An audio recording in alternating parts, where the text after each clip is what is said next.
Bien-aimés dans le Seigneur, bonjour ou bonsoir. J'espère que vous allez bien. Moi, je vais bien par la grâce du Seigneur. Donc, voilà. Je voulais vous parler d'un sujet très important. Et c'est par rapport à quelque chose que j'ai remarqué, en fait, depuis que je suis au Seigneur, depuis ma nouvelle naissance. En fait, ça concerne le mariage. Le mariage qui n'est rien d'autre que l'union d'une femme et d'un homme. Mais par contre, ce mariage, ça concerne essentiellement les enfants du Seigneur. Pourquoi? Parce qu'en fait, j'ai remarqué que quand on est dans le monde, en fait, on n'a pas trop cette pression du mariage, en fait. On n'a pas trop cette pression. Mais bizarrement, quand on est dans le Seigneur, on a cette pression-là. On a cette pression où on veut absolument se marier. Et voilà, et puis c'est là où il y a quelque chose qui ne va pas en fait. Donc au fur et à mesure que j'avançais, je me rendais compte que c'est un problème en fait, je dirais même une gangrène. Parce que c'est pas normal, ce n'est pas normal. Et longtemps je me suis attardée sur ce sujet et le Seigneur m'a fait grâce en fait de me donner quelques éléments de réponse en fait. Et aujourd'hui je me permets de le partager si ça peut nous aider, si ça peut aider mes frères ou mes sœurs, parce que ça concerne vraiment les deux en fait. Ça concerne les femmes comme les hommes. Mais en général, on a toujours tendance à croire que la pression du mariage, c'est plus la femme en fait. Non, ça concerne vraiment quand on est au Seigneur. Je me suis rendu compte que ça concerne les deux. Les deux. Peut-être parce que bon, nous les femmes, on est un peu plus émotifs, on le montre un peu plus, on fait voir ça un peu plus par rapport aux hommes. Mais sinon, ça concerne effectivement les deux. Parce que voilà. Donc voilà. Et voilà. Donc lors de mes multiples interrogations, le Seigneur m'a fait comprendre en fait que quand on est une nouvelle, quand on vient de naître de nouveau, on est une nouvelle création. C'est-à-dire quoi? C'est-à-dire que on a un esprit nouveau. Ça, on le sait déjà tous, on a un esprit nouveau dans un corps ancien, si on peut dire ça comme ça, parce que le corps ne change pas, mais l'esprit est renouvelé. Autrement dit, en Christ, on est un bébé. On est un bébé. Et on est bien d'accord que on ne peut pas envoyer un enfant. On ne peut pas envoyer un enfant en mariage. Tes parents ne peuvent pas t'accoucher. Quand bien même ils savent ce qui est bien pour toi, quand bien même ils le savent, ils savent que non, si je vois peut-être tel enfant, j'aimerais bien que ma fille ou mon fils se marie avec tel enfant.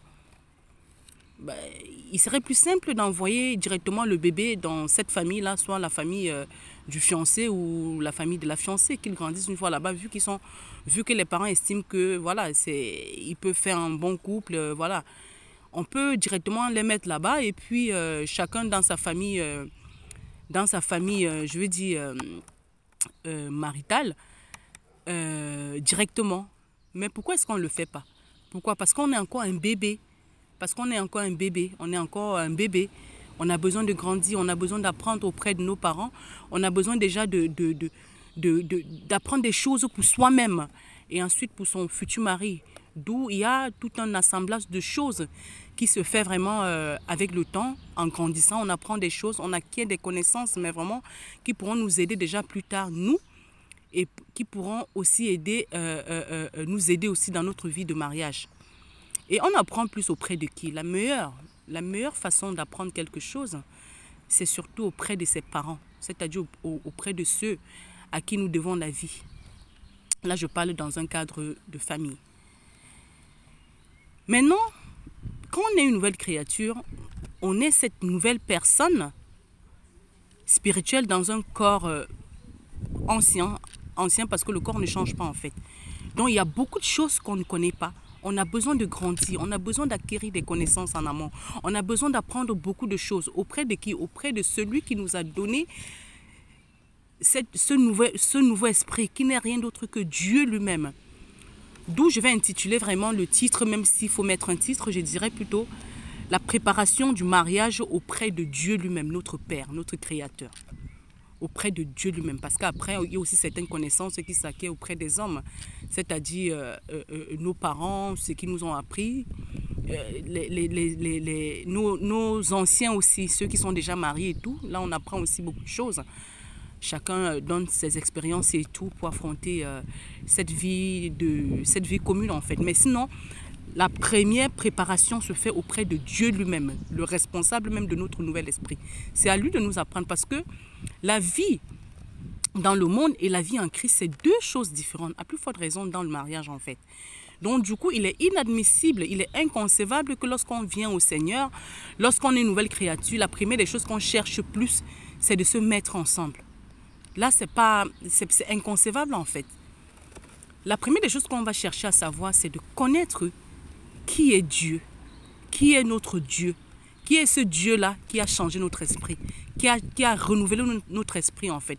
De la même manière que lorsqu'on est encore bébé, on apprend à connaître que ses parents, par exemple, un bébé ne connaît pas tout de suite qui est son père, qui est sa mère. Si oui, instinctivement, si oui, peut-être pas des odeurs, l'odeur peut-être du lait maternel, l'odeur du parfum, peut-être au son de la voix.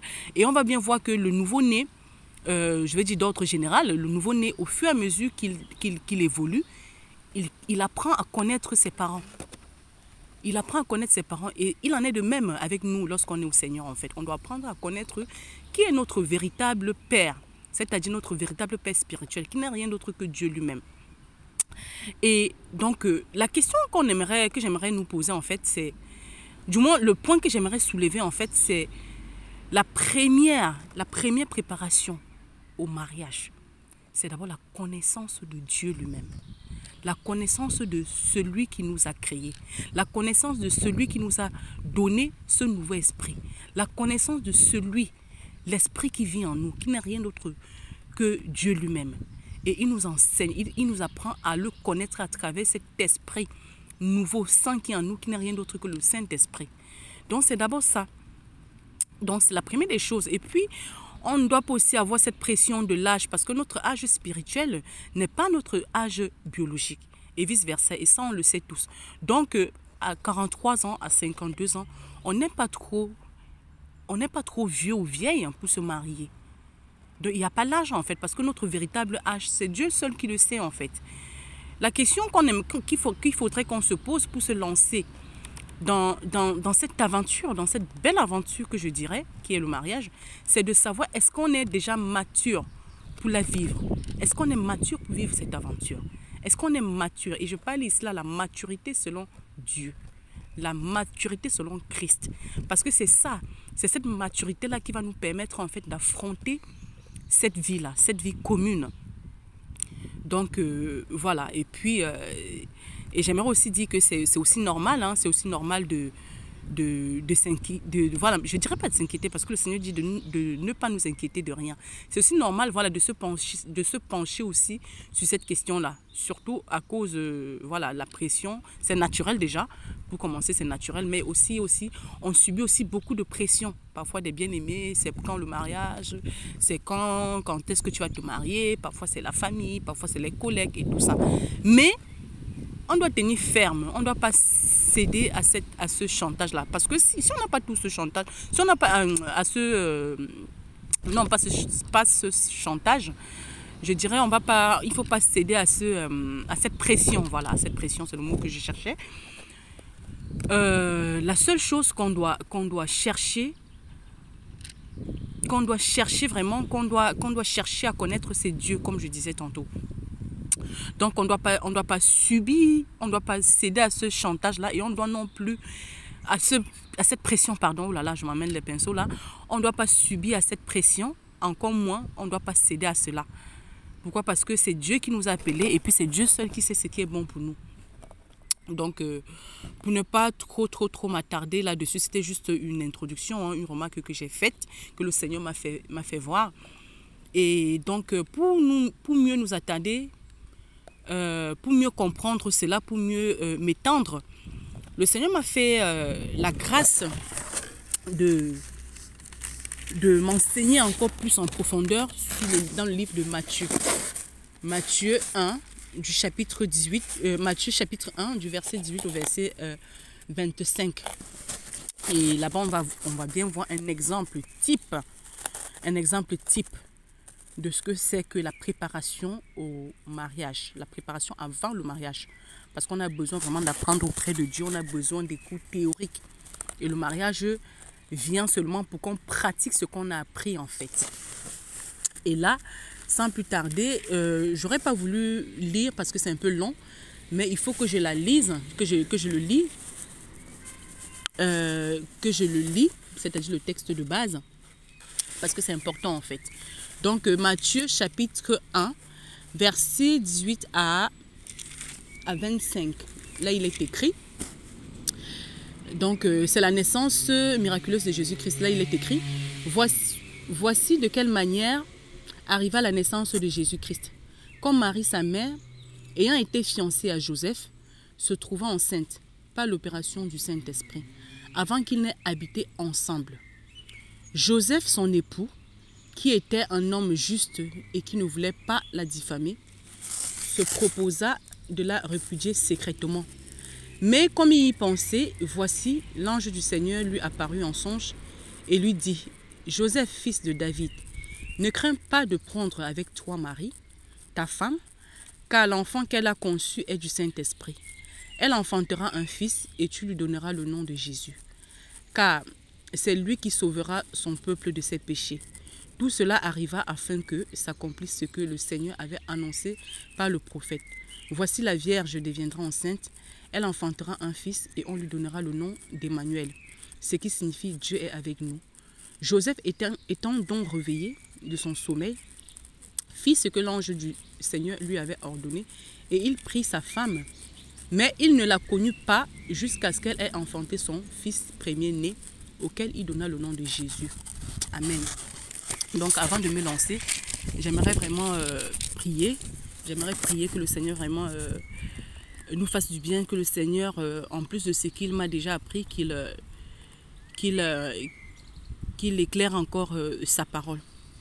Donc merci Père éternel, merci mon Dieu, mon roi, je te bénis encore pour ce moment que tu as rendu favorable.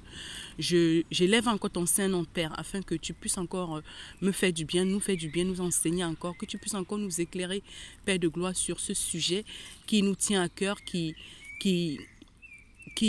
est très important dans nos vies, dans la vie de tes serviteurs, Papa. Nous te prions afin que tu puisses, Père, nous éclairer, que tu puisses ouvrir l'entendement, que tu puisses éclairer plus d'un, Père de gloire, qui veulent se lancer dans cette aventure merveilleuse qu'est le mariage, que toi-même tu as institué, Père de gloire, mais que cette parole puisse les éclairer, que cette parole puisse encourager certains et que nous puissions, Père de gloire, avoir la lumière, Père, sur ce thème qui nous aidera pour ceux qui ne sont pas encore mariés et pour ceux qui le sont déjà, Père, parce que tu nous enseignes tous les jours, tu veux de notre bien, tu es toujours là, tu nous éclaires tout le temps. Merci encore, merveilleux Saint-Esprit, sois encore béni, sois encore élevé. Au nom puissant de Jésus, nous t'avons ainsi prié. Amen. Donc voilà. Donc on a lu le passage et comme je disais, hein, pour le... je parle en fait de la préparation du mariage auprès de Dieu lui-même parce que il y a aussi cette préparation qui se fait aussi auprès de nos parents, auprès de nos frères et sœurs qui connaissent déjà la chose, qui sont déjà mariés et tout. Mais cette fois-ci, c'est vraiment auprès de Dieu lui-même. Et puis l'exemple type même, c'est dans le personnage de Joseph en fait. Joseph qui était le fiancé de Marie. On voit bien que parce que quand j'ai lu, c'est un passage que je connais bien, que nous tous nous connaissons bien, mais je n'avais jamais vu les choses comme ça, jusqu'à ce que le Seigneur m'enseigne là-dessus. Et vraiment, j'étais très, très émerveillée et puis j'aimerais partager avec vous. Donc, on voit bien dans la vie de Joseph, on voit bien que Joseph avait compris cela. Joseph avait pris le temps avec Dieu. Joseph avait vraiment pris le temps pour apprendre auprès de Dieu, pour connaître vraiment les rudiments du mariage. On voit qu'il était fiancé, mais son attitude, en fait, laisse croire quelqu'un de mature, quelqu'un qui avait acquis de la maturité, qui avait acquis de l'expérience, bien qu'il n'était pas encore marié. Mais il manifestait déjà le caractère d'un bon mari. Donc, on voit bien de la manière que sa fiancée a été enceinte.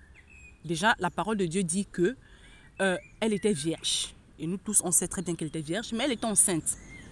Elle était enceinte. Et a priori, ça laisse croire à un adultère. Ça laisse croire qu'elle est avec un homme et puis elle est tombée enceinte.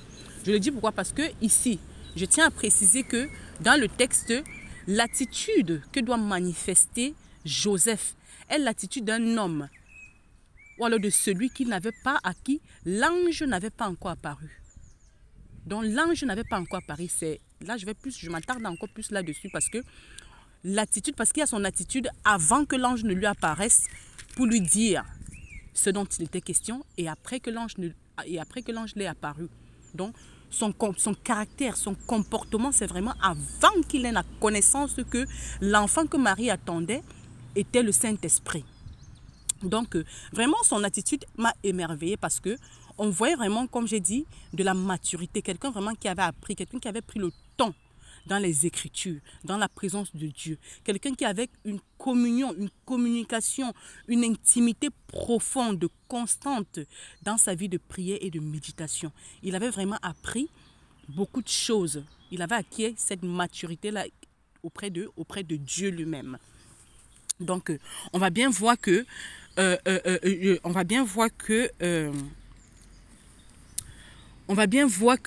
lorsque Marie est tombée enceinte, en fait, Joseph était, je ne dirais pas qu'il était dans la joie, hein, non, c'est pas, le texte nous dit bien, la Bible nous dit qu'il n'était pas dans la joie, c'est pas qu'il était content. Il était, limite, il avait l'attitude d'un homme qui est déçu, en fait. Donc, c'était un peu comme une trahison, comme si Marie l'avait trompé. Ça, c'est la connaissance qu'il avait, parce qu'avant que l'ange il avait douté, il s'est dit, mais tiens, elle est enceinte, pourtant je ne l'ai pas connue. On est encore fiancés, mais elle est déjà enceinte. Et là, n'était même pas là son problème. On a vu, en fait, on voit ce que j'ai remarqué, c'est que la parole de Dieu dit quoi? Joseph était un homme juste. Joseph était un homme juste. Il était un homme juste, c'est-à-dire il avait cette communion avec Dieu, en fait. Ici, on parle de la justice de Dieu. Ça veut dire qu'il pratiquait la justice de Dieu. Il pratiquait la justice de Dieu. Il savait ce que Dieu attendait de lui.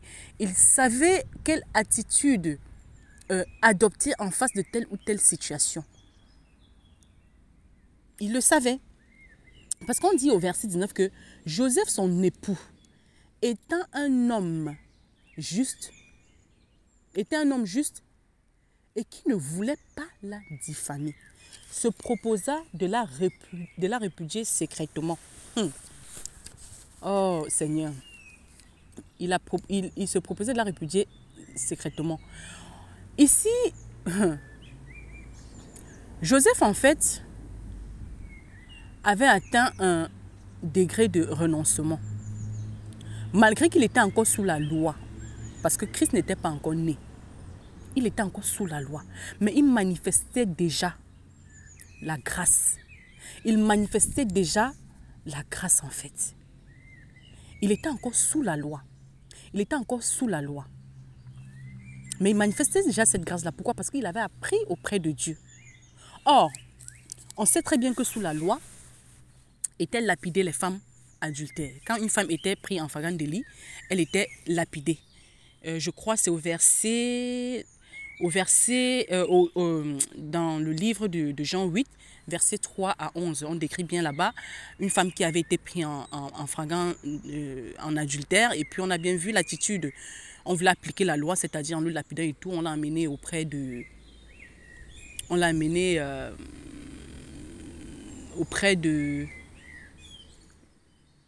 Je crois, oui, auprès de Jésus. Auprès de Jésus pour la lapider. Mais Jésus a dit, voilà, que celui qui n'a pas péché lui jette la première pierre. On a vu que tout le monde est parti et tout. Et Jésus a vraiment manifesté de l'amour envers cette femme-là. Et on voit bien que, oui, Joseph étant aussi sous la grâce parce que, voilà, Christ avait grandi sous la loi, pardon. Donc, Joseph étant sous la loi, il a appliqué cela envers Marie. Il avait appliqué cela envers Marie. Pourquoi? Parce que on voit bien que il voulait la répudier secrètement. Il voulait la répudier secrètement. Ça veut dire quoi? Il ne voulait pas l'exposer à une disgrâce. Il ne voulait pas l'exposer. Il ne voulait pas la diffamer. Il ne voulait pas l'humilier, en fait. Il ne voulait pas qu'elle soit morte. On voit déjà un renoncement envers sa personne lui-même. Malgré qu'il était dans la douleur, il a renoncé à lui. Pourquoi? Parce qu'il pensait plus au sort de Marie. Il pensait plus à ce que pouvait arriver à Marie, en fait, si on savait qu'elle était enceinte. si on savait qu'elle avait trompé Joseph. Donc, c'est vrai qu'il avait mal, c'est vrai qu'il était dans la douleur, mais il a plus pensé à Marie. Donc, on voit déjà un renoncement à soi. Il a renoncé à lui. Il a renoncé à ses blessures, il a renoncé à la vengeance. Il a renoncé, par exemple, à insulter Marie. Il a la menacer, tout ce qu'on peut voir. Hein. On le sait bien, étant dans le monde, étant même dans le Seigneur, c'est des choses pas faciles. Surtout qu'on sait que peut-être tel mon mari m'a trompé ou bien ma femme m'a trompé. On cherche tout de suite. Nos blessures nous poussent parfois loin. Au lieu de venir dans la présence de Dieu, comme avait pu faire Joseph, on est plus dans cette attitude de douleur, d'amertume, où on pense à ce que voilà, les autres vont penser, on pense à ce qu'on va faire à son épouse ou à son époux, mais on pense rarement à ce que l'autre peut ressentir. Étant déjà dans cette situation-là, oui, j'ai trompé mon mari, oui, j'ai trompé ma femme, oui, j'ai fait quelque chose qui ne va pas. Mais on ne pense pas que elle-même, en étant dans cette situation-là, qu'est-ce qu'elle peut bien ressentir? C'est des choses parfois qui sont difficiles peut-être à vivre quand on sait qu'on a trahi la confiance de notre mari ou bien de notre femme. C'est aussi parfois difficile, autant pour celui qu'on a trahi, et autant aussi même pour celle qui trahit ou bien pour celui qui trahit. Donc on voit bien qu'il y avait déjà ce renoncement à soi dans son attitude. Pourquoi? Parce qu'il pensait vraiment au sort de Marie. C'est pourquoi d'ailleurs il voulait la répudier secrètement. Il voulait vraiment la répudier secrètement. Donc Joseph a appliqué la parole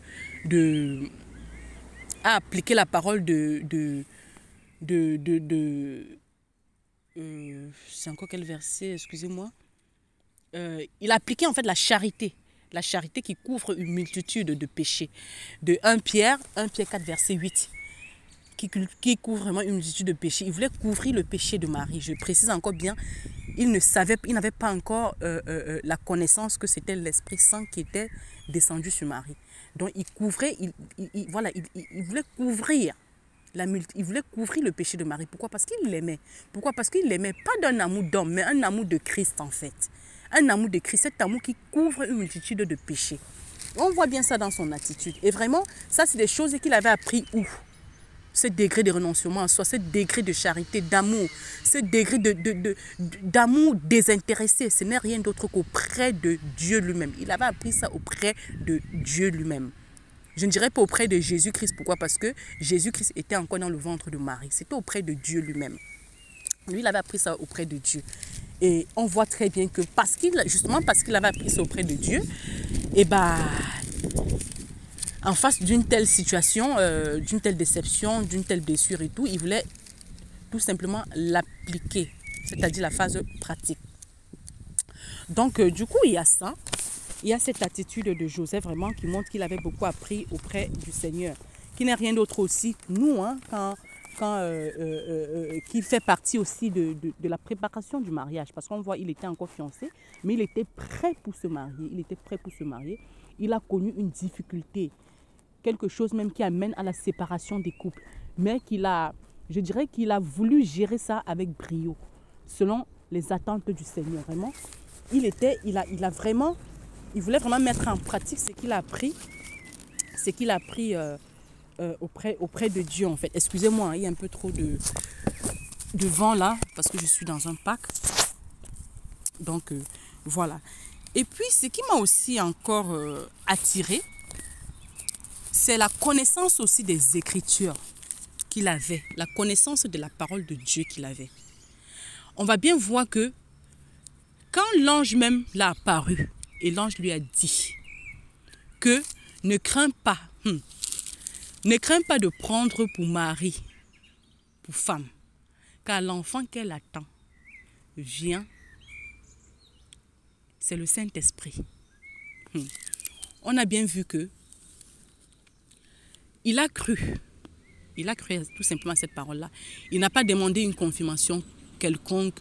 Il n'a pas cherché, peut-être a dit non, peut-être c'est Satan qui m'a parlé. Non, il n'a pas cherché ça. Il n'a pas cherché ça. Pourquoi? Parce qu'il avait la connaissance des Écritures. Parce qu'on l'avait annoncé. C'était une prophétie en fait. C'était une prophétie parce qu'on voit un peu au verset 23, tout au verset 22. Non, je dirais mon verset 21 qui dit, elle enfantera un fils et tu lui donneras le nom de Jésus, car c'est lui qui sauvera son peuple de ses péchés. Tout cela arriva afin que s'accomplisse ce que le Seigneur avait annoncé par les prophètes. Voici, la Vierge deviendra enceinte, elle enfantera un fils et on lui donnera le nom d'Emmanuel, ce qui signifie Dieu est avec nous. On voit très bien que, connaissant, vu qu'il avait la connaissance de des Écritures, il n'a pas douté un seul instant. Il n'a pas douté que c'est Dieu qui lui parlait. Pourquoi? Parce que il méditait la parole de Dieu jour et nuit. Il connaissait les prophéties, il connaissait ce qui était déjà arrivé, ce qui allait arriver. Et donc, du coup, il n'a pas douté, il n'a pas cherché une confirmation et tout. Il a donc su que c'était Dieu qui lui avait parlé. Et pourquoi Dieu lui avait parlé, en fait? Je reviens encore pas derrière, enfin, je reviens encore par rapport à son attitude. Pourquoi Dieu lui avait parlé? Parce que aussi, je crois, parce que aussi que Joseph avait une attitude favorable. Il était dans une atmosphère aussi favorable. Pourquoi? Parce qu'il était pur de cœur. Pur de cœur, pourquoi? Parce qu'il n'avait pas concocté une vengeance envers Marie. Il n'avait pas concocté quelque chose qui devait blesser Marie. Il avait dégagé de son cœur toute chose, toute mesquinerie en fait. Toute chose mesquine, toute chose mauvaise. D'où l'ennemi ne l'a pas eu. Il n'a pas laissé accès, il n'avait pas laissé accès au diable. Il n'avait pas ouvert son, il ne s'était pas détourné en fait. Il n'avait pas laissé son cœur être troublé, comme Dieu nous dit. Parce qu'en général, les dards enflammés de l'ennemi nous atteignent quand nous laissons accès. Et Dieu seul est le seul à avoir accès à notre cœur. On voit très bien que son cœur était pur. Son cœur était pur. Pourquoi? Parce que même lorsqu'il pensait, même quand il était couché, il méditait, il pensait peut-être à ce qui venait de lui arriver. En aucun moment, il n'a pas pensé à faire du mal à Marie. En aucun moment, il n'a pas nourri une quelconque vengeance. En aucun moment, il n'a même pas pensé qu'il va larguer, comme on dit en notre langage, Marie simplement. Parce que même s'il avait pensé qu'il devait quitter Marie, tout simplement, en la laissant à son sort, certainement le ventre devait pousser, ou alors du moins, il y avait ses parents, parce que quand on est fiancé, je crois qu'on est déjà au stade des fiançailles, il y a les amis qui sont au courant, il y a la famille qui sont au courant, du moins il y a son entourage, je vais dire les plus intimes, savent déjà. Parce que ce n'est plus au stade de, voilà, tu me plais, je te plais, on fait comment. Non, c'est déjà au stade où, voilà, on voit déjà que je vois déjà en tel homme un futur mari, je vois déjà en telle femme une future épouse. Donc du coup, toute la famille est déjà au courant et puis son entourage. Donc on voit bien qu'il ne s'est pas seulement résolu de se séparer d'elle, non, en secret. Mais il s'est résolu de se séparer d'elle en secret. En secret, pourquoi? Parce qu'il ne voulait pas, la Bible précise qu'il ne voulait pas la diffamer. La diffamation est quand les autres, en fait, quand les autres parlent mal de toi. Et quand les autres, quand quelque chose est encore secret, il ne peut pas avoir de diffamation. La diffamation, c'est quand quelque chose est déjà exposé. Or, les fiançailles, quand on est déjà au niveau des fiançailles, on est déjà exposé. Ça veut dire quoi? Ça veut dire que même s'il avait résolu de quitter, de se séparer tout simplement de Marie, en fait, sans toutefois donner d'explications et tout, tôt ou tard, on devait savoir qu'il y a eu peut-être un cas d'adultère. Je précise bien, l'ange n'avait pas encore apparu dans ce cas-là. Lui, il a dit en secret. Ça veut dire quoi? Ça veut dire qu'il devait certainement, il avait peut-être prévu quelque chose qu'il allait dire pour arranger les choses, je ne sais pas comment, ou alors peut-être, je ne sais pas. En tout cas, en secret, on n'a pas donné tous les détails, mais il devait s'arranger à ce que Marie n'en souffre pas en fait, n'en souffre pas de cette séparation-là. D'où la pureté de son cœur. Pourquoi? Parce qu'il a plus pensé à Marie qu'à lui. Et on voit très bien que ce cœur, le cœur qu'il avait, n'a pas laissé accès au diable. Il était dans une atmosphère qui favorisait en fait les anges d'agir, qui favorisait Dieu à agir. Pourquoi? Parce que son cœur était pur. Pourquoi? Parce que son cœur n'était pas troublé. La parole de Dieu dit que votre cœur ne se trouble point. Malgré qu'il était fâché, malgré qu'il en souffrait, son cœur n'était pas troublé. D'où il était dans une atmosphère de prière. Il était dans une atmosphère favorable à ce que Dieu lui parle. Et c'est ce qui s'est passé. Et c'est ce qui s'est passé. Et à travers cela également, j'aimerais nous inviter vraiment, nous les mariés, ou alors les futurs mariés, qu'on doit avoir cette attitude de cœur. Même quand on est blessé dans nos foyers, même quand on est blessé, peu importe le degré de souffrance, peu importe le degré de souffrance. Et je crois que cette attitude, Dieu a choisi vraiment cette attitude de Joseph dans ces circonstances précises. Pourquoi? Parce que je crois dans les foyers, en fait, on peut avoir plusieurs blessures. Hein. Mais la blessure, je crois pour ma part, hein, la blessure la plus, celle qui fait trop mal, c'est surtout l'adultère. Surtout l'adultère avec preuve. Quand peut-être ta femme te trompe ou bien ton mari te trompe, accompagné d'un bébé. D'un bébé pour dire voilà les preuves que j'étais trompée en fait. Ça fait mal. On le sait tous, nous sommes des humains, ça fait très mal.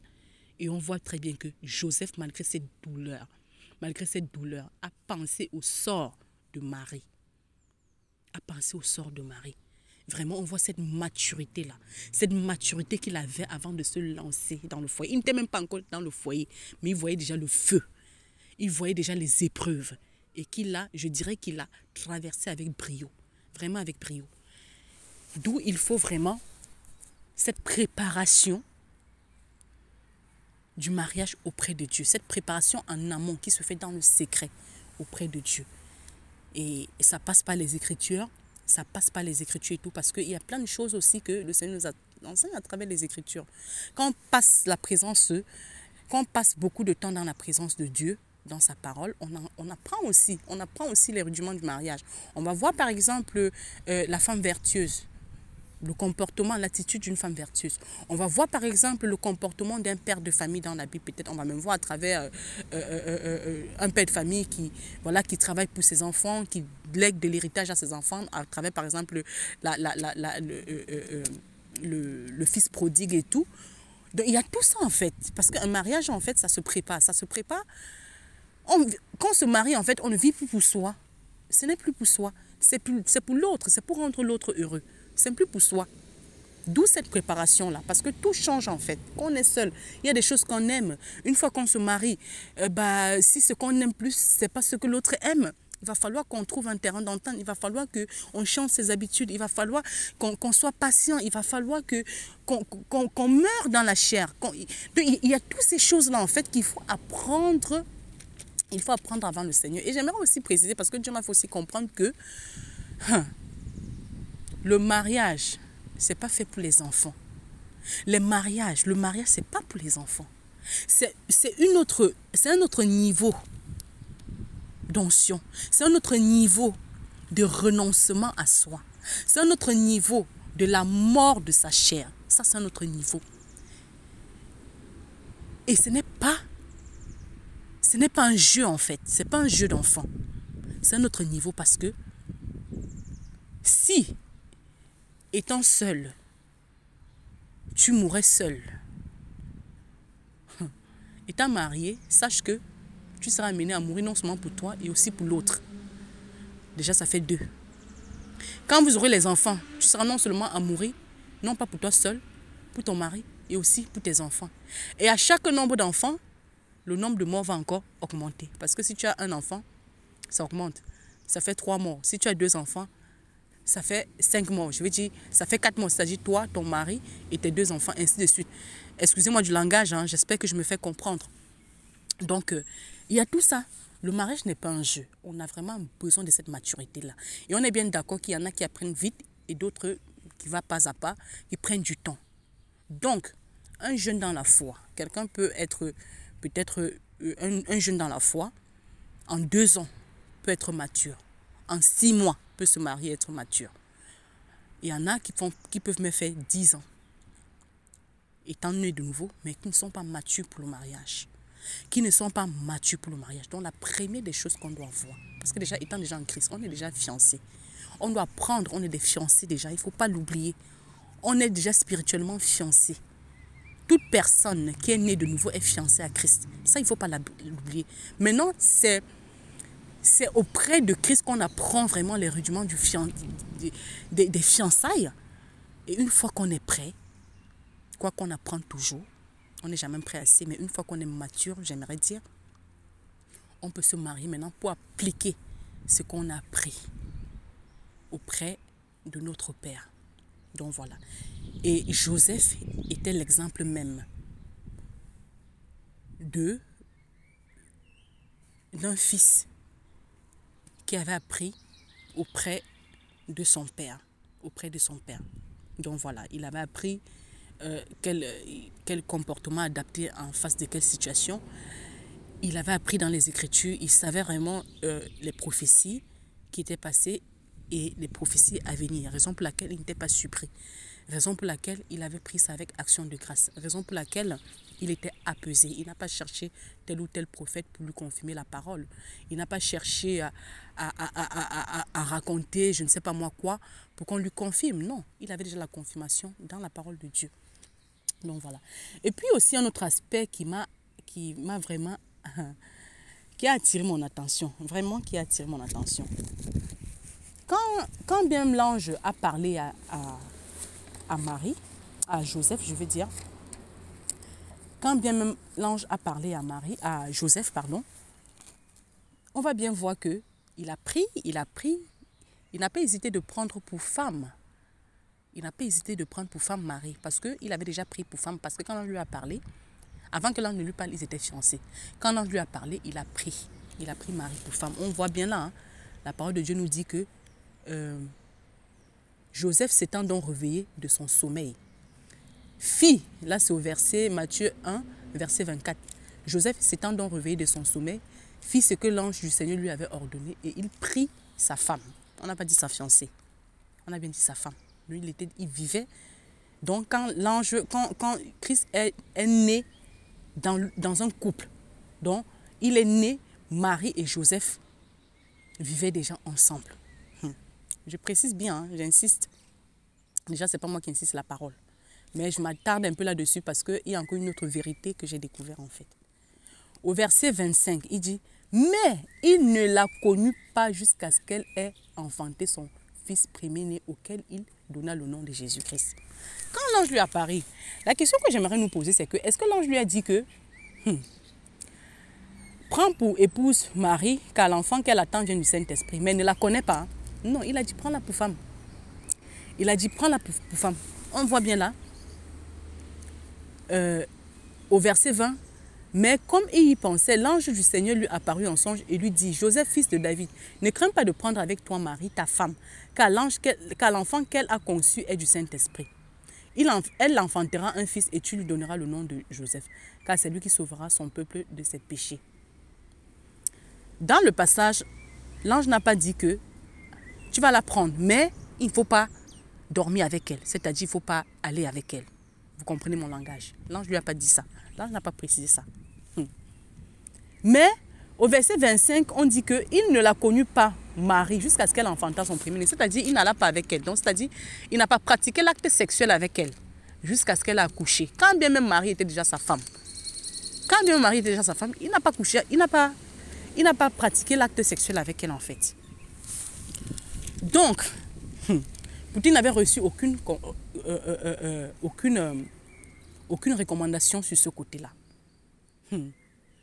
On voit également que il avait beaucoup appris auprès de Dieu. Il n'avait reçu aucune restriction sur ce côté-là. Pourtant, c'était son mari. Je prends un exemple. Quand peut-être on est marié, on a des enfants, quand on est enceinte, il n'y a pas une interdiction hein, de continuer de pratiquer l'acte sexuel avec son mari hein, ou avec son épouse. Non, il n'y a aucune restriction. On continue pour ceux qui veulent, on ne continue pas pour ceux qui n'en veulent pas. Bon, bref, on continue quand même. Il n'y a pas de restriction. C'est même conseillé, point de vue médical, de continuer à pratiquer l'acte sexuel avec son épouse pour faciliter, soi-disant, la voix de l'enfant. Bon, bref, on voit très bien que Joseph ne s'était pas précipité à connaître Marie que comme bon, voilà, tu es maintenant ma femme, je vais aller avec toi. Non! Il avait aussi appris ce qu'on appelle quoi? L'abstinence. Il s'est abstenu. Joseph s'est abstenu. C'est un autre degré de renoncement à soi. Joseph avait compris en fait que c'est pas ça en fait. C'est pas... On ne se marie pas parce qu'on veut forcément parce qu'on brûle. On ne se marie pas d'abord parce qu'on veut assouvir ses instincts sexuels. Non, Joseph avait compris ça. Joseph avait compris auprès de Dieu que, mon fils, on ne se marie pas parce que on ne veut pas commettre la fornication. Joseph avait appris auprès de Dieu, qui est le préparateur par excellence au mariage, que le mariage n'est pas uniquement ou seulement ou a priori pour commettre l'acte sexuel. Non. La preuve, n'ayant reçu aucune recommandation, Joseph s'est abstenu de tout acte sexuel. C'est pas que Marie ne l'attirait pour quoi que ce soit. Non. Certainement parce qu'il avait encore des choses à apprendre. Certainement parce que l'enfant qu'il avait appris que l'enfant que Marie attendait était un enfant saint. Ça, c'était une connaissance qu'il avait en plus. Certes, il avait déjà la prophétie. Certes, il connaissait déjà la prophétie. Mais il connaissait qu'il y a d'autres choses à apprendre. Certainement, il n'avait pas fait. Pourquoi? Parce que il venait de se rendre compte que voilà une prophétie qui vient de s'accomplir. Et le Seigneur m'a fait grâce que ça soit avec ma femme, que ça soit moi, certainement le père physique de cet enfant, et Marie, la mère physique de cet enfant. On aura encore beaucoup de choses à apprendre. Certainement, il s'était abstenu avec Marie, parce qu'il faut aussi voir l'abstinence de Marie, hein, parce qu'il n'y a pas que l'homme qui brûle, la femme aussi brûle, hein, surtout pour certaines quand elles sont enceintes. Les femmes sauront de quoi je parle, je veux dire du moins pour celles qui ont déjà accouché. On voit très bien que les deux étaient abstenus, certainement pour apprendre encore plus, comme je l'ai dit. Et ce qui n'est rien d'autre qu'une autre forme de consécration. Ils s'étaient consacrés encore et encore pour apprendre, pour avoir d'autres connaissances, pour la suite de leur mariage. Et ça, c'est un aspect qui m'a beaucoup touché. Un enfant de 9 mois dans le ventre. Ils sont abstenus pendant 9 mois avant de commettre l'acte sexuel. Et ça, c'est un caractère que beaucoup ne l'ont pas. Ça, c'est un caractère que beaucoup, même dans le mariage, ne l'ont pas. On va voir, par exemple, des jeunes fiancés qui sont fiancés depuis des années. Une fois qu'ils se marient, il y a ce qu'on appelle la nuit des noces. Hein. Et je me rappelle quand je me suis mariée, il y a mes sœurs qui me taquinaient un peu que c'est un jour qui manque le respect, en fait. Le mariage, c'est un jour qui manque le respect aux gens. C'est-à-dire que, bon, tout le monde sait, hein, surtout quand on est au Seigneur, on sait que, bon, ça fait des années d'abstinence et tout. On sait déjà que, oh, le soir, là, ça va chauffer, en fait. Le soir, là, voilà.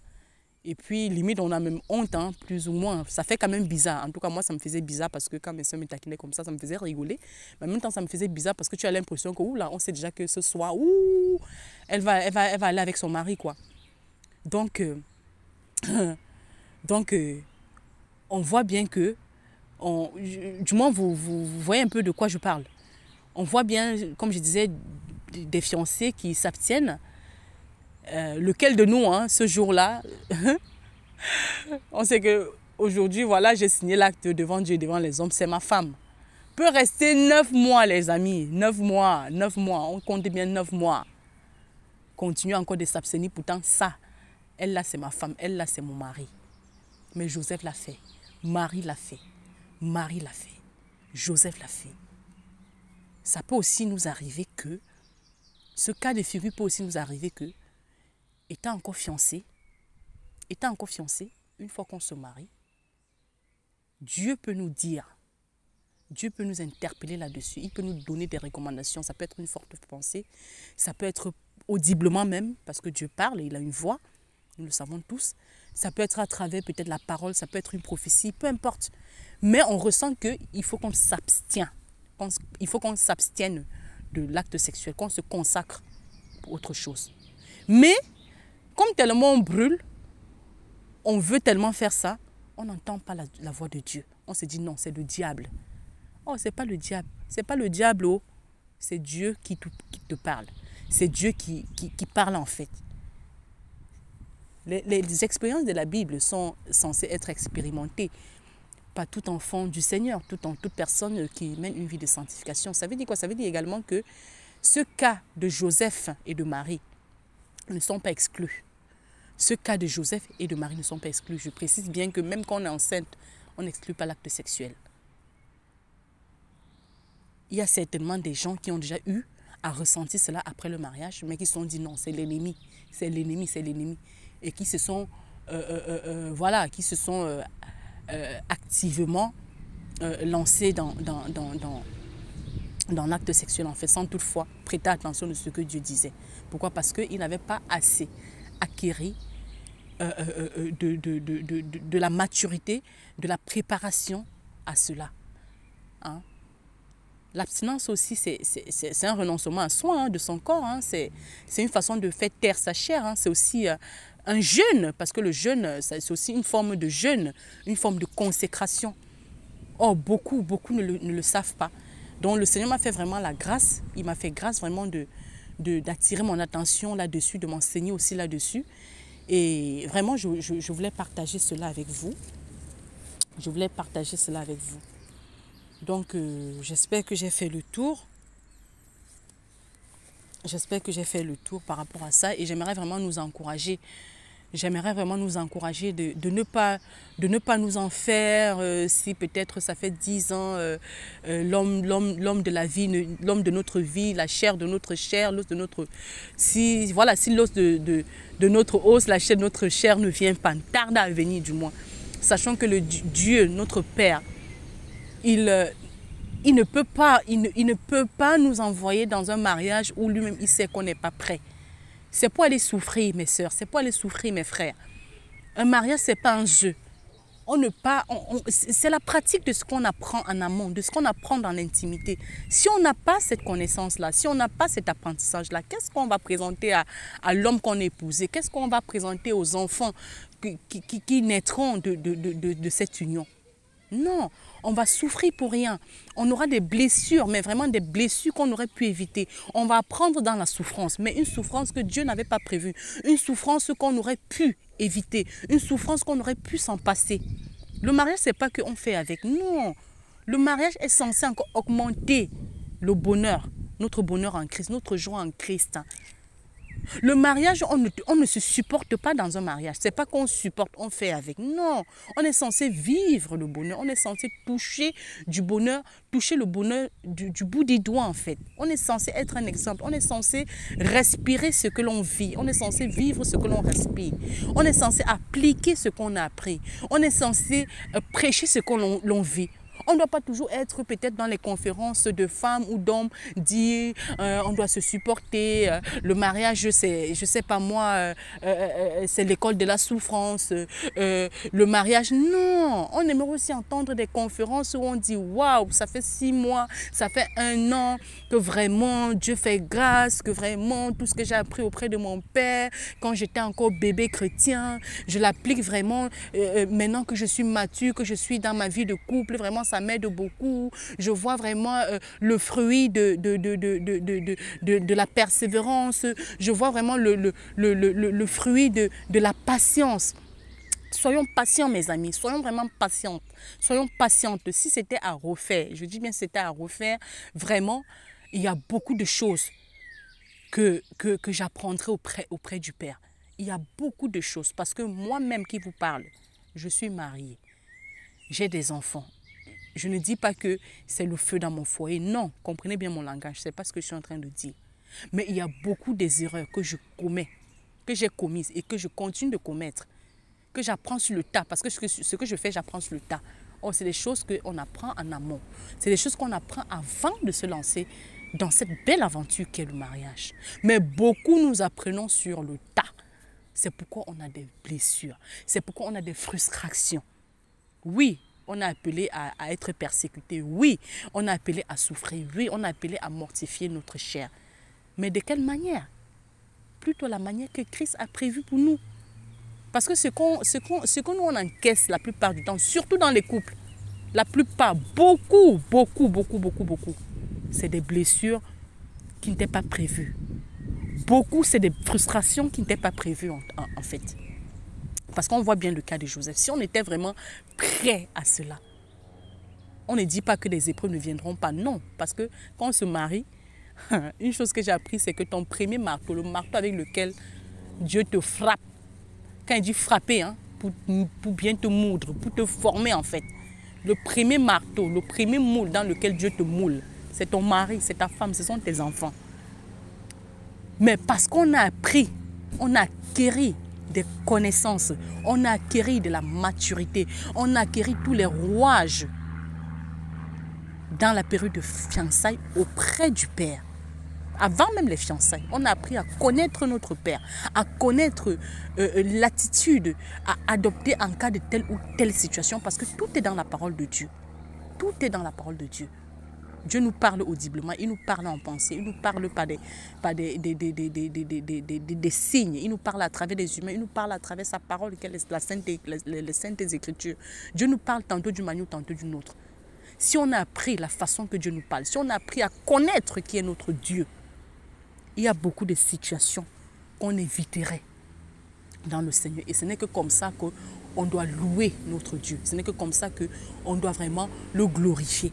Parce que ce n'est pas aussi plaisant d'avoir des témoignages dans lesquels on dit toujours que mon mari m'a fait ci, ma femme m'a fait ça, et j'ai fait comme ça, j'ai souffert, j'ai fait ceci. Ça n'honore pas Dieu, mon frère. Ça n'honore pas Dieu, ma soeur.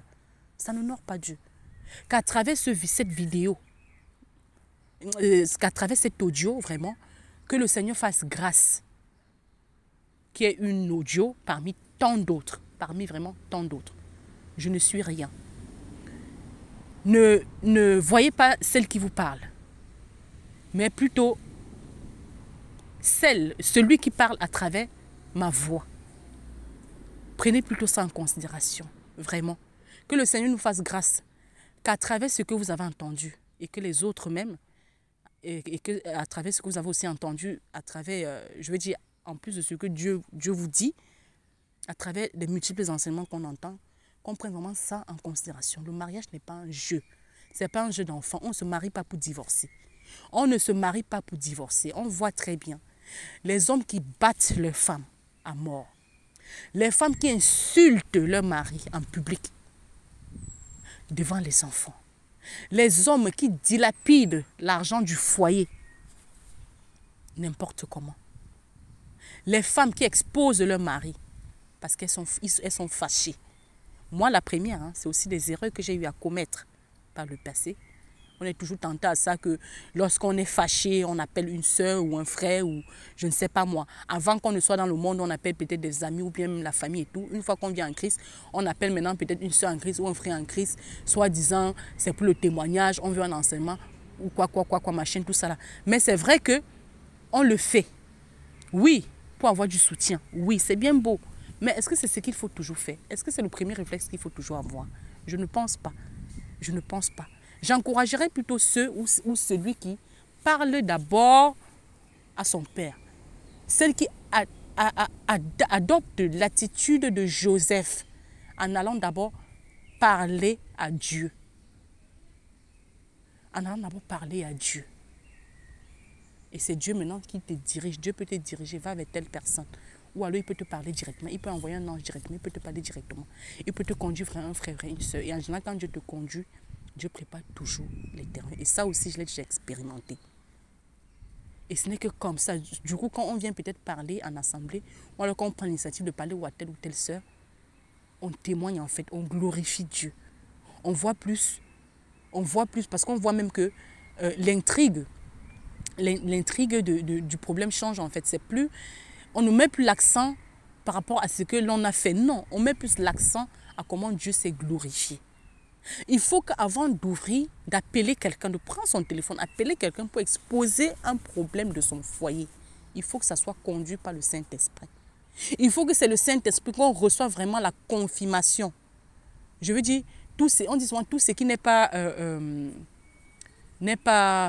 mot m'échappe. Tout ce qui n'est pas conviction est péché.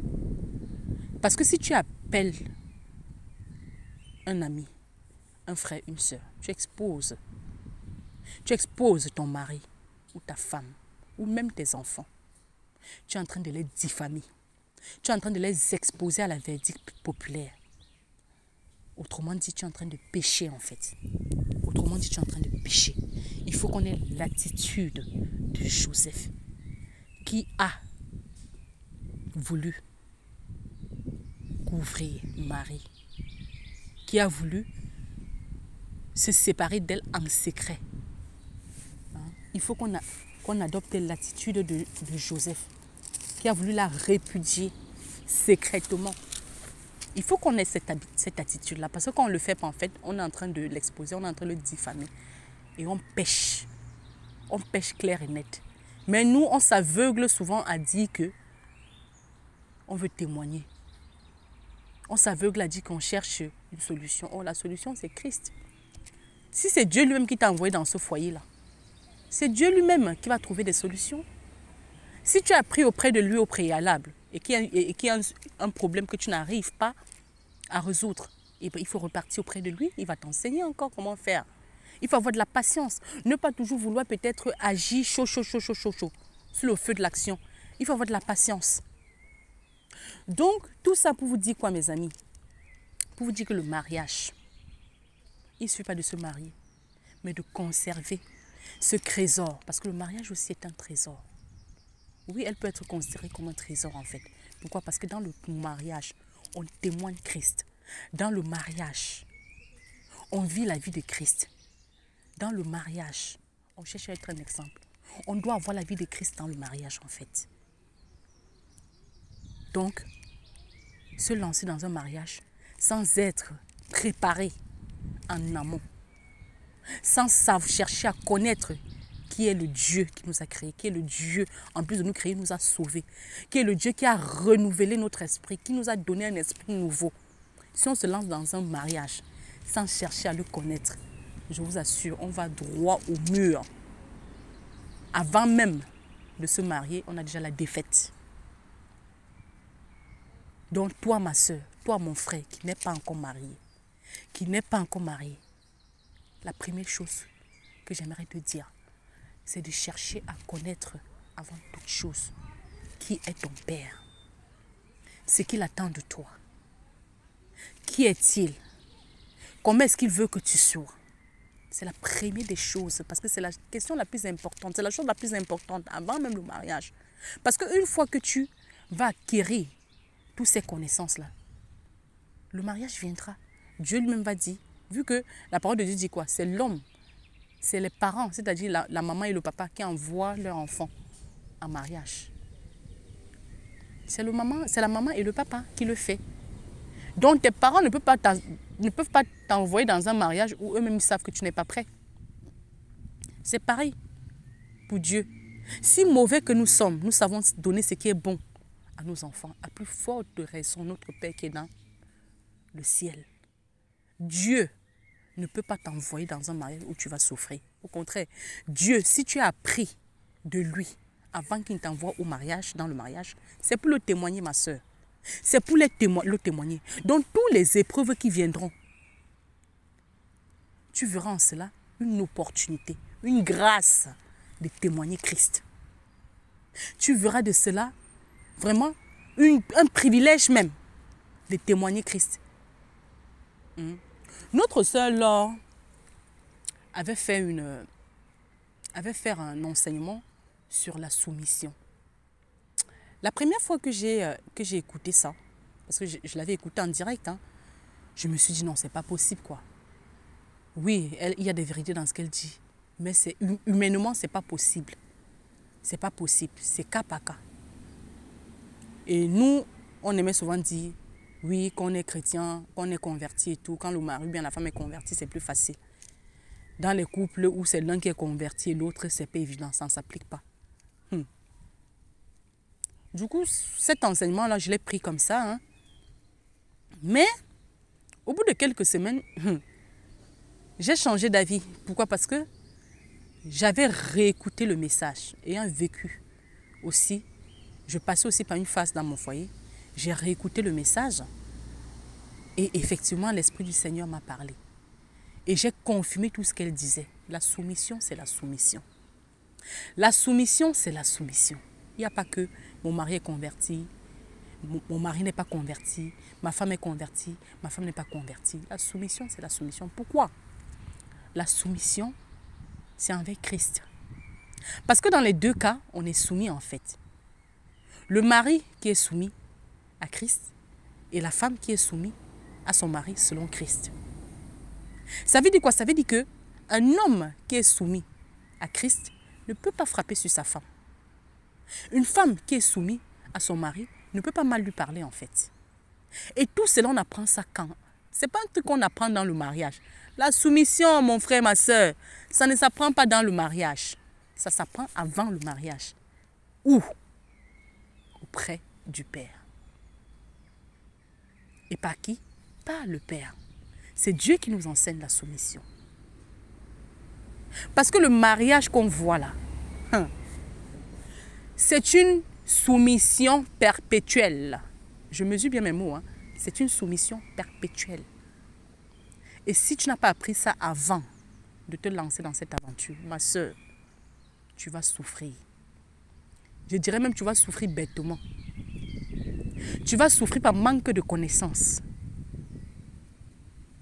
Tu vas souffrir par manque de connaissances. Et la parole de Dieu dit que son peuple périt par manque de connaissances. Le peuple là, c'est pas la nation, hein. C'est nous. C'est le corps du Christ. Tu souffres dans ton foyer parce que tu as manqué de connaissances au préalable. Tu souffres dans ton foyer parce que ce qui est en train de te donner la souffrance actuellement, c'est un point que tu n'avais pas appris auprès du Père. Avant les fiançailles et pendant les fiançailles. Tu t'es juste contenté d'être madame telle. Tu t'es juste contenté de dire je suis monsieur tel. Je suis comme ça parce que derrière moi se cache une grande femme qui est mon épouse. C'est pas ça le mariage, ma soeur. C'est pas ça le mariage, mon frère. Le mariage, c'est une école. Une école qu'on apprend tous les jours. Une école qu'on a commencé à apprendre avant même de se marier, avant même d'entrer dans cette école-là. Et qu'on entre encore dans cette école, on continue d'apprendre. On voit encore sur le cas de Joseph.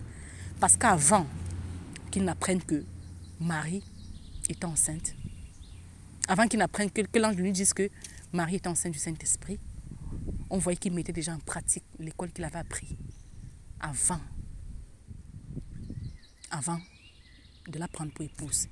Et quand bien même il a pris pour épouse, on voit également que cette école-là continue à travers l'abstinence, le renoncement de son corps. Il a refusé à donner ce que son corps réclamait. On est tous des humains. On sait ce que ça fait à un certain âge. Il a renoncé à son corps avec Marie, parce qu'il n'est pas le seul. Marie aussi, elle a renoncé. Ça veut dire quoi? Autrement dit, il continuait à apprendre. Il continuait à se consacrer. Donc, c'est quelque chose de permanent, c'est quelque chose de perpétuel. Et ça sera toujours comme ça jusqu'à l'enlèvement. Donc, je vous encourage, je nous encourage, parce que moi-même, je suis encore dedans, hein, je continue encore d'apprendre. Hein. Vraiment, je nous encourage à ne pas nous précipiter. Je vous encourage, vous qui n'êtes pas encore mariés, à ne pas vous précipiter dans le mariage. On ne se marie pas pour divorcer. On ne se marie pas pour supporter. Quand je dis supporter, je veux dire supporter selon les hommes. On se marie pour couvrir une multitude de péchés. On se marie pour aimer davantage. On se marie pour appliquer de façon pratique ce qu'on a appris de façon théorique, spirituelle, auprès de notre Père. Donc, mon frère, ma soeur, soient fortifiés. Continuons d'apprendre. Ne cherchons plus de gauche à droite les prophéties. Quel homme de ma vie? Tel frère a prophétisé sur moi que je vais me marier en 2022, en 2023. Telle sœur a prophétisé pour moi. Ma sœur prie pour moi pour le mariage. Mon frère prie pour moi pour le mariage. Non. Cherche d'abord. Je ne dis pas que c'est mauvais. Hein. Je ne dis pas que c'est mauvais. Mais ça, c'est des choses qu'il faut demander, il faut faire quand on est prêt. Quand on est prêt. Et quand on est prêt pour ça, on le sait. On le sait. Il ne faut pas être sortant dans l'émotion. Sortons de ce que les autres vont penser de nous. Sortons du culte de l'âge. Je suis vieille pour le mariage. Je suis vieux pour me marier. Je suis vieux pour avoir des enfants. Je suis vieille pour avoir des enfants. Non. Sarah, on a l'exemple de Sarah. Et elle n'est pas la seule. On a plein d'exemples comme ça dans la parole de Dieu, dans la Bible. Et ça continue. Dieu a dit que si on l'écoute, si on est vraiment, si on l'écoute, si on fait ce qu'il nous dit, on fera des œuvres plus grandes. Ça veut dire quoi? Ça veut dire qu'on va même expérimenter encore ce qui est au-dessus de ce qu'ont vécu nos aînés dans la foi. C'est-à-dire ceux qui sont dans la Bible, ceux qui ont vécu à l'âge où on écrit la Bible en fait. Donc ne te soucie plus de ton âge. Ne dis plus que l'âge passe. La ménopause a fait ci, la ménopause a fait cela.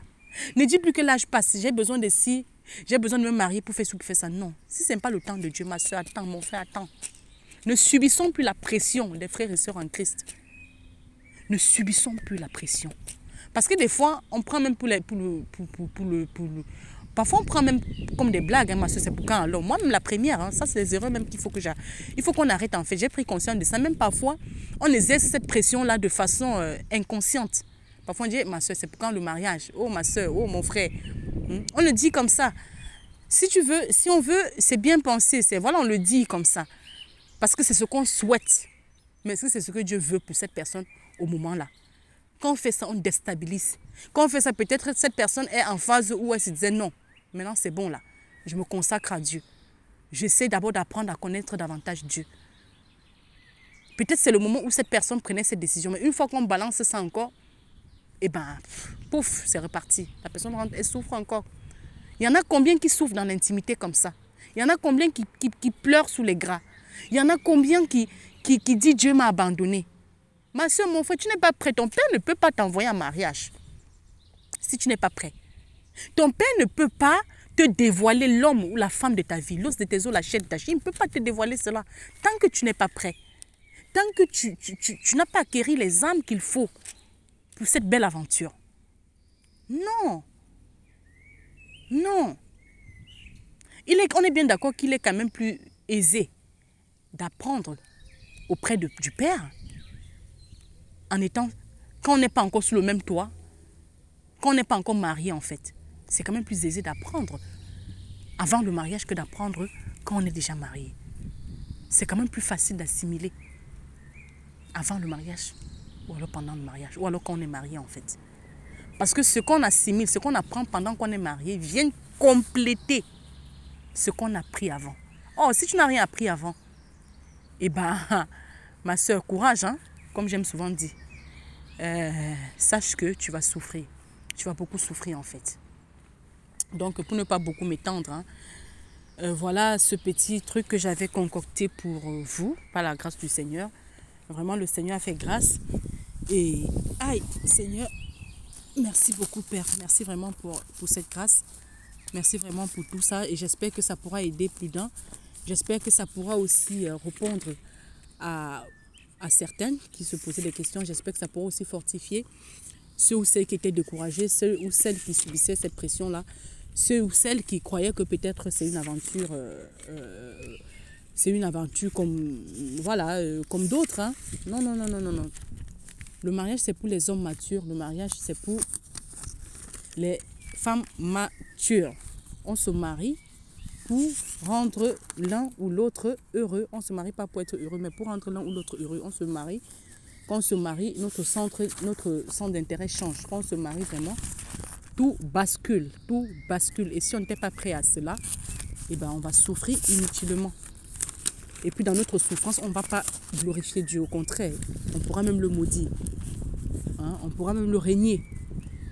Pourquoi? Parce qu'on n'a pas acquéri cette connaissance avant. Donc voilà. Sur ce, je vous bénis au nom de Jésus-Christ. Voilà, et que le Seigneur continue de nous faire du bien. Merci Père éternel, je te dis encore merci, je te rends grâce pour ce moment, pour ce partage Père, pour cet enseignement Papa, pour cette exhortation que tu as permis à travers ma bouche, Père de gloire, je te rends grâce et je prie que ceux ou celles qui écoutera ces paroles, qui ne l'écoutent pas d'une seule oreille, mais de façon spirituelle, de façon à ce que tu rajoutes encore d'autres choses sur ce qu'il aurait appris, de façon à ce que tu augmentes, Papa, que tu puisses fortifier, que tu puisses permettre que ces paroles ne soient pas inutiles, ne soient pas vaines, mais qu'il tombe dans des oreilles de ceux qui te recherchent véritablement, de ceux qui veulent apprendre vraiment de toi, que ceux qui l'écoutent, que ceux qui l'écouteront ne soient pas des auditeurs oublieux, mais qu'ils en tiennent compte. Merci, merveilleux Saint-Esprit. Merci encore de nous faire du bien. Merci encore, Papa, de nous attirer encore dans l'intimité avec toi, de nous enseigner encore, Papa, de nous étendre encore sur ce sujet qu'est la préparation avant le mariage, Père de gloire. Merci encore, Papa. Merci, sois encore bénis. Et bénis sont ceux ou celles qui écouteront ce message tôt ou tard. Soyez fortifiés au nom de Jésus. Amen.